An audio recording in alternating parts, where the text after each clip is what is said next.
It's no surprise that St. George is considered a bicycle-friendly community.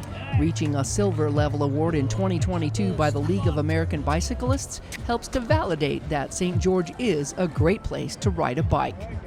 And silver is a huge accomplishment. There's been 2,000 applications to this program so far, and only 112 communities have received, that's nationwide, have received silver status.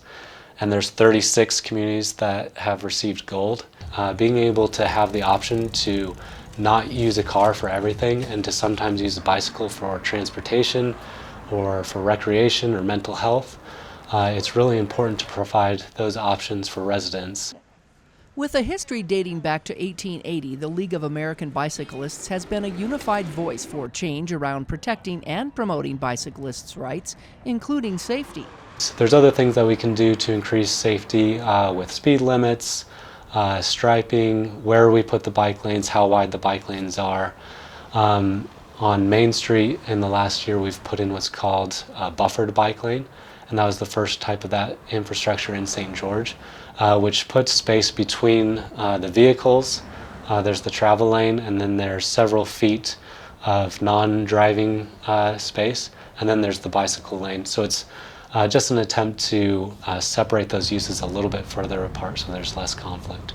For years, the city has promoted safe bicycling opportunities by widening its roadways and putting in designated bike lanes and trails. I think we're up over 65 miles of paved trails.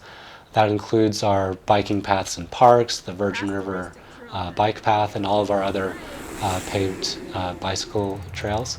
And then we just hit 21 miles of bike lanes, which are the bike lanes painted onto existing roadways. Sutton said the city plans to add more bike lanes on roadways in the future. This is usually done when roads are being expanded or repaved, as it makes the changes less expensive. We have a lot of what we call pinch points in St. George, and 700 South is one of those where it's a complicated scenario because there's a lot of traffic on there.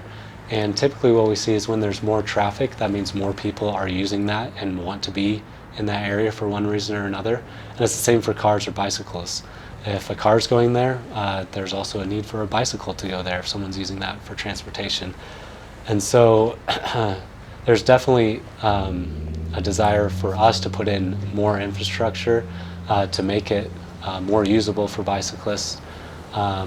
And we're looking into that. Recently, UDOT looked at Sunset Boulevard, which is a huge corridor for St. George, and next year that's planning to be resurfaced, and there's going to be some bicycle improvements on Sunset Boulevard as well, which will be a huge improvement there. It takes partnerships as well as resources to make this happen. We've had a lot of good partnerships over the years. You mentioned Southern Utah Bicycle Alliance. We've also coordinated with the Public Health Department in promoting biking to school. And so partners have been really critical in making this a bicycle-friendly community. The changes are said to be a big contributor as to why many people move here. Yeah, quality of life is often cited as like the most common thing for people, why people want to live in St. George, why people love living here. And having places where you can ride a bicycle adds to quality of life. You can get out, you can get exercise, you can use it as a mode of transportation, and it's just a fun way to get around. Wow. Previously, St. George received a bronze level award plus an honorable mention in 2015. Sutton hopes the city will capture the gold BFC award when it applies again in 4 years.